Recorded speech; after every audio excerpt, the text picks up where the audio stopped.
जम्मू कश्मीर वक्फ board की chairperson doctor दरक्षा Andrabi ने आज श्रीनगर के लाल चौक में स्थित वक्फ बोर्ड की संपत्ति ताज मार्केट का दौरा किया और मार्केट के दुकानदारों से मुलाकात की। अपने दौरे के दौरान वक्फ बोर्ड की चेयरपर्सन डॉक्टर दरक्षा अंद्राबी ने ताज मार्केट के दुकानदारों से लंबित किराए का भुगतान करने का आग्रह किया। दरक्षा अंद्राबी ने कहा कि ताज मार्केट वक्फ बोर्ड की आमदनी का एक मुख्य स्रोत है और अगर दुकानदार समय पर किराया नहीं देंगे तो वक्फ बोर्ड को नुकसान होगा। उन्होंने कहा कि कश्मीर के हालातों और यहाँ होने वाली हड़तालों से दुकानदारों का काम ठप रहता था, पर जम्मू कश्मीर सरकार के प्रयासों से पिछले कई सालों से यहाँ हालात सामान्य हुए हैं और दुकानदारों का काम भी अब चल रहा है।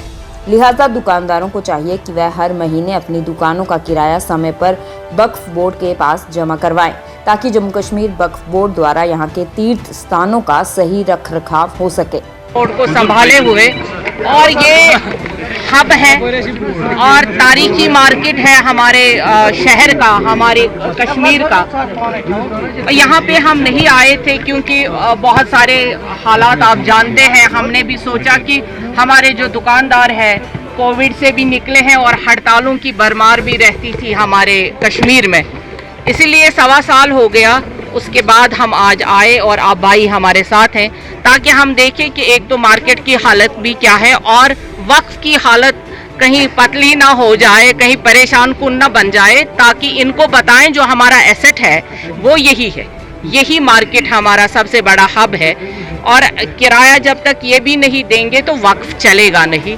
और इनको भी एहसास तो हुआ है, बहुत सारे लोगों ने क्लियर भी किया है और बहुत सारे लोगों का अभी क्लियर होना बाकी है और ये आपके सामने ही वक्त भी मांग रहे हैं।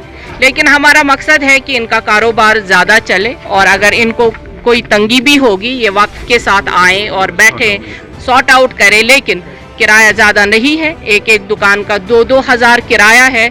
आज की डेट में लाल चौक में 2 हज़ार किराया कोई बड़ी बात नहीं है। अगर ये वक्त पे किराया भर देते तो शायद इनको 20 हज़ार भी आज नहीं होते। 2-2 हज़ार एक महीने में क्लियर करना, जब आप घर का खर्चा चलाते हैं, बच्चों का फीस चलाते हैं, तो अगर आप वक्फ को भी चलाएंगे और ये वक्फ आपके घर को चला रहा है, ये दुकान आपके घर को चला रहा है, तो आप में बरकत भी हो जाएगी और वक्फ डिपार्टमेंट भी आगे बढ़ेगा।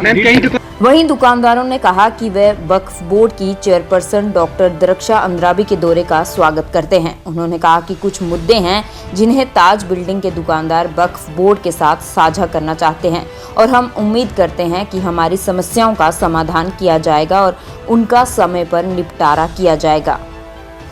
वो बहुत मेहरबानी होगी वक्फ बोर्ड की तरफ से। वक्फ बोर्ड चाहता है कि मुझे रेंट एग्जीक्यूट करिए, मुझे रेंट जनरेट करिए, हम वेलकम करते हैं। लेकिन हमारे भी बहुत सारे इश्यूज़ हैं। आप ऑन टेबल आइए, मैं आपको बताता हूँ हमारे पास कितने बड़े इश्यूज़ हैं। सबसे बड़ा मेन इशू यही है कि अगर कोई बाप बैठता वो गुजर गया तो उसका बेटा इलीगल है। हमारे पास कुछ लोग ऐसे भी हैं जिनके पास अभी रेंट अवेलेबल उतनी नहीं है। मैंने पूरा विश्वास दिया है मैडम को भी और उनके एग्जीक्यूटिव्स जो आए थे, हम किराया भरेंगे, वो कोई इशू नहीं है। जो नए रेट का किराया भरेंगे इंशाल्लाह भरेंगे। लेकिन टेबल पर बैठकर कुछ हमारी भी प्रॉब्लम्स है, कुछ प्रॉब्लम हमारी है। देखिए किराया भरने का मतलब क्या है मेरा, जो नई किराया अभी एग्जीक्यूट हुई है मैडम की तरफ से, उन्होंने हमें वेलकम किया है कि आप आइए।